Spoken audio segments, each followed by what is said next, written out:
Well, on the phonetic sounds, warm wind, the west wind. West and wind.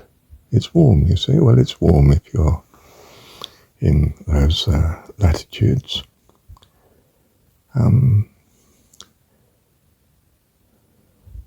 South, sun. The language is developed in the northern hemisphere, where the south is where the sun is strongly, even in winter, you see. The sun is to the south. Soak is something to do with is a surprise, and is soggy, soak. Summer, seen, so it is. Norse, or is of God, but n is negation. Norse, negation against the south, the god of the south. But on the other hand, Norse god is Woden, west, warm. It's a father god, you see. Okay, it became a god of war because we associate it with the Norse. But from their point of view, what their god is, you see. It's in terms of protection, and protection was violence, but the words are brought up, the sounds in their context, and they're in the words that we use, and our sensitivity, our heart responds to the sounds because of what the sounds stand for and associated with. May the words of my mouth and the meditation of my heart be acceptable unto thee, O Lord, a joy to thee, in fact, not just acceptable. And he makes it so. How? Adjust your values so that you have access to all that is good and lovely of him. And so we are life and joy and hope, not just wisdom and command, control, creativity, but love and kindness as well, goodness and blessing. I was thinking how I got onto West Wind and so on was that, you can put a wall around your estate of something like 14 foot high, and it keeps the wind out, even a terrible Siberian wind, so that the air is still where your house is, within the wall, circular around it. And perhaps a stone wall, but there's a lot of building and structure and work and effort. Simply nestle your house with south facing if you're in the northern hemisphere, north facing if you're in the southern and cold. So if we think in the northern hemisphere for a minute, you've got the hillside behind you sheltering you from the serious wind. Or perhaps or tall trees on the hillside behind you, giving you a shield, you see, a natural one. Because that's no good in seriously cold weather where trees don't grow. So you can have the hill or a cliff behind you in a sense. Cliffs are a bit troublesome if you're going to be subject to fallen rocks, of course. You don't want that sort of crumbling cliff, do you? Or landslides. Avalanches. Problematic then, aren't they? But you see what I mean? You can choose areas that protect you from the moving air. You're laying in bed, you've got all the right, you've got linen sheets and or cotton if you can't afford linen, can't get hold of linen. And you've got wool blankets, not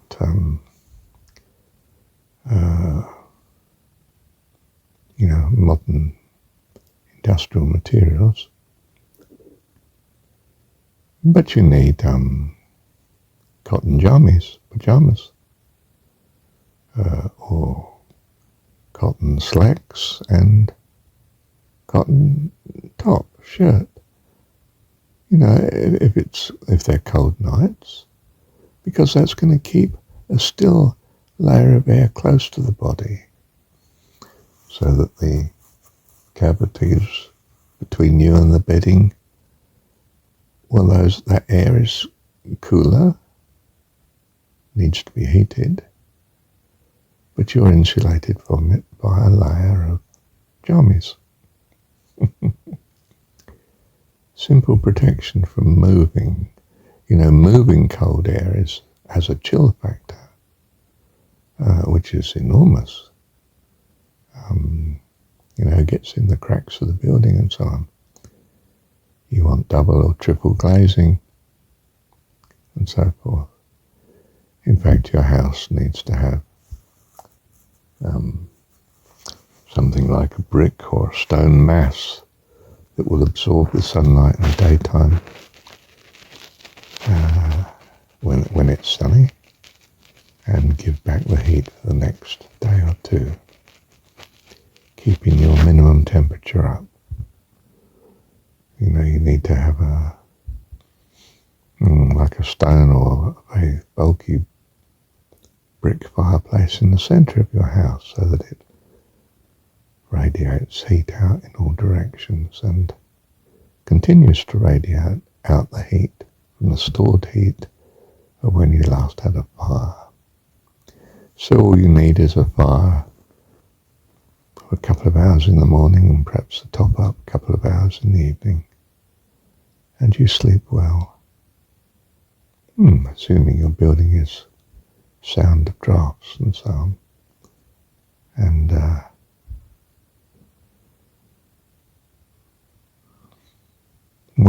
in seriously cold climates where you drop to -20, -40, 50, you want a supply of air that's at the ground temperature. So a pipe of some length, 25, 40 feet or something, that's warming the air up that it takes in, but at a depth of something like 4 to 6 or 8 feet, depending on how cold the ground is, before you get to the constant temperature of the deep earth itself. And that supplies your house with fresh but now warmed air up to the ground temperature, which even in Asia, Siberia, is something like 50 degrees, 52, 54 degrees Fahrenheit. And that will be much warmer than the -20 or 40 or 50 of the air on the surface of the ground. And that will feed your house, you see. Piped air, warmed up from the depths, with an intake of fresh air, of course, at one end and into your house at the other. And then the fire that you do light doesn't have to heat up ice cold air. So you save a tremendous amount of heating. And if you've got a long chimney, perhaps of a winding sort of corridor of smoke, then the air that leaves the top of the chimney is much cooler than the air that's racing up a straight chimney. the heat has been given to the house, to the heavy brickwork or the heavy masonry, stonework of the chimney. There are all sorts of ways of being extremely economic in fuel, and you might have a 2-story house. In a poor situation, you make sure your cattle are on the first floor and you live above them, which means your floor is a warm ceiling from their point of view, which keeps their temperature much up, and their body heat is a warming floor from your point of view instead of ice-cold floors. You could have a trench around your house that's 4 to 6 foot deep, filled with straw, basically, or straw-like substance. It's a great insulator from the surface temperature ground that's around your house otherwise. These are many ways in which you keep much warmer. Make sure your roof is well insulated. Make sure your walls are black, that they absorb the sunlight, and are heavy, thick brick, perhaps a metre or 2 thick, or stone, but a lot of it, a heavy critical mass. The more the better to absorb and hold the heat that the sun gives. Perhaps on the sun side you don't have so much a black wall, but a greenhouse effect glass. Double glazed, perhaps.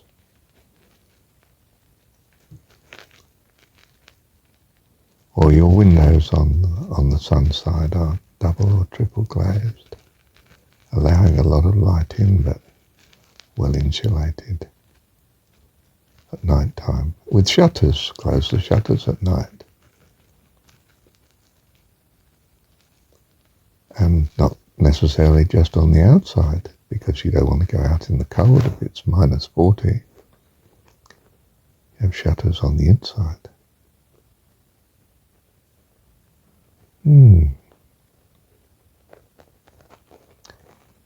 If your fire now, instead of on your living level, is down there in the barn level where the animals are, then the chimney is long and you don't waste the heat. It heats the barn and it heats the floor of your room, and so on. And you can store your wood downstairs against the walls, which gives added insulation to the barn part, ground floor level of your housing, barn house.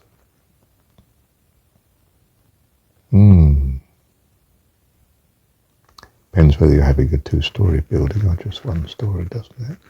1-story building can have a greenhouse on the sun side.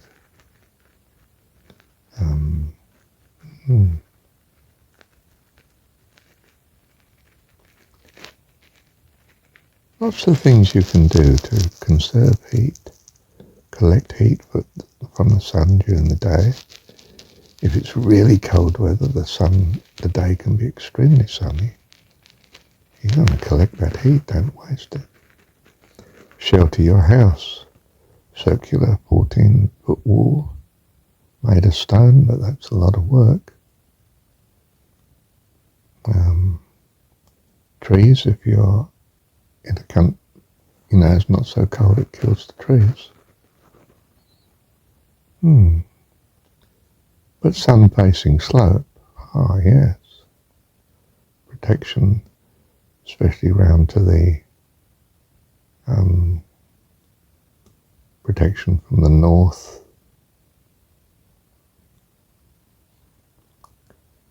north wind in northern hemisphere. Perhaps some substantial hedging to the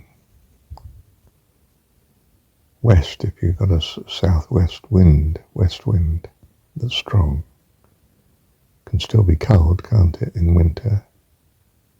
Because it's moving, you see, it's got a chill factor.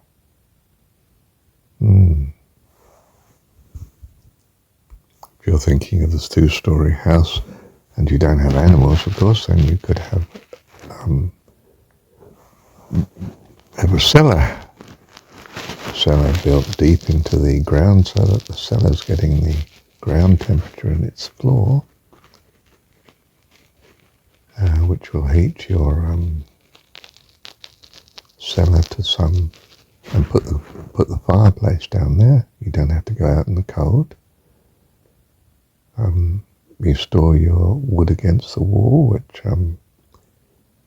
insulates you from the cold surface earth.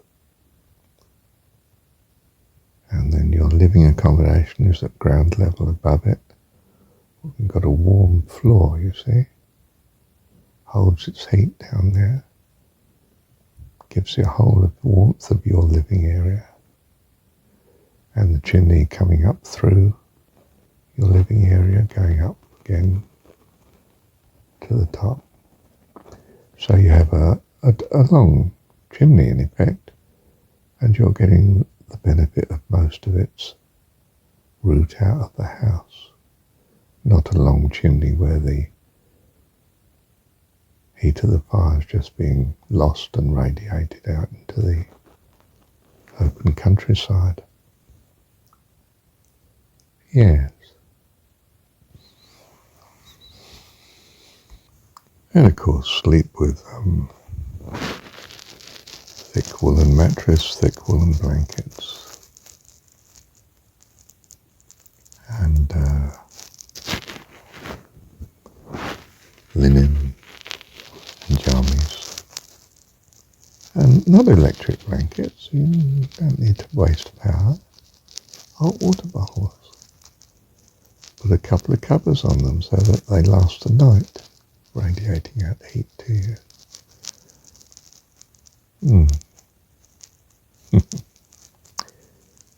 And of course sleep with your family. Huddle together, like the sheep. They know what they're doing. They huddle. They're really cold.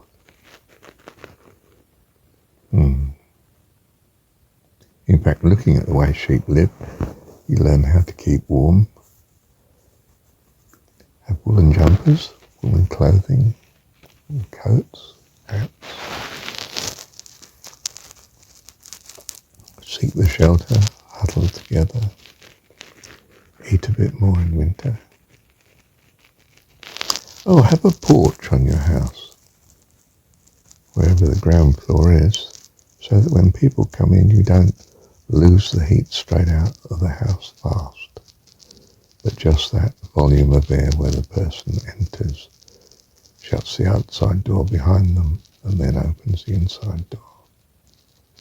Just a small amount, you see, and it's still air. It's never blowing a gale because you come in through opening the door. Porches are very reasonable, sensible. And put the porch, I guess, on the side of the house where you seldom get a wind.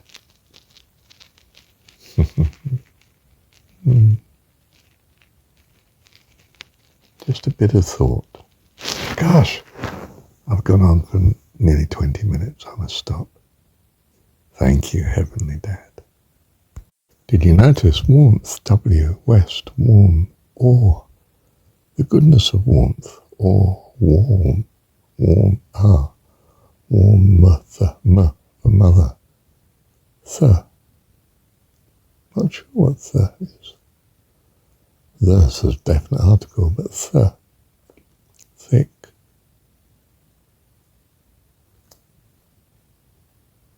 Throat, thought, think, th, as opposed to the. The word warmth, you see? sound-wise.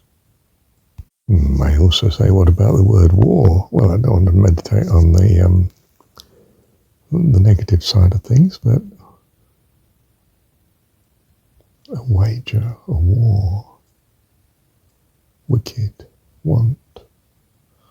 It's got this negative side. Have all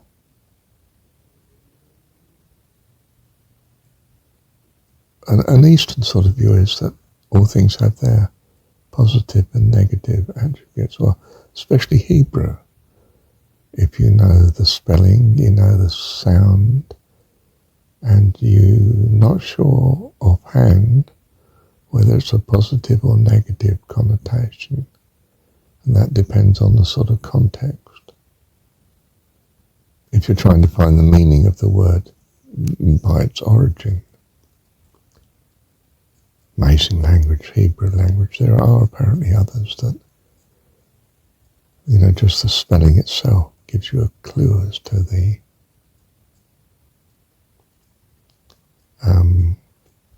meaning of the words. And I'm saying that, in fact, all of our languages do. If we look not so much at the spelling, which can be quite arbitrary in a sense, coming from different languages, but if we look to the sound of a word, that's a better guide as to its meaning. Although, as I'm maintaining here, it may be that there's always a positive and negative side of. For instance, awe is also associated with the word awful. Awful is not so much like awesome, mother, caring, full of awe, and a caring awe, but awful is what we understand to be a negative thing. So the awe is, again, inspiring, but actually negative, the ul. There's something a bit like finality of ul. Lit ul. Subtle.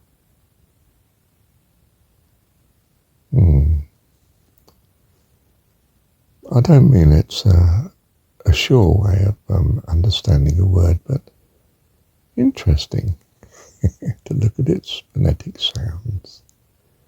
Thank you, Heavenly Dad.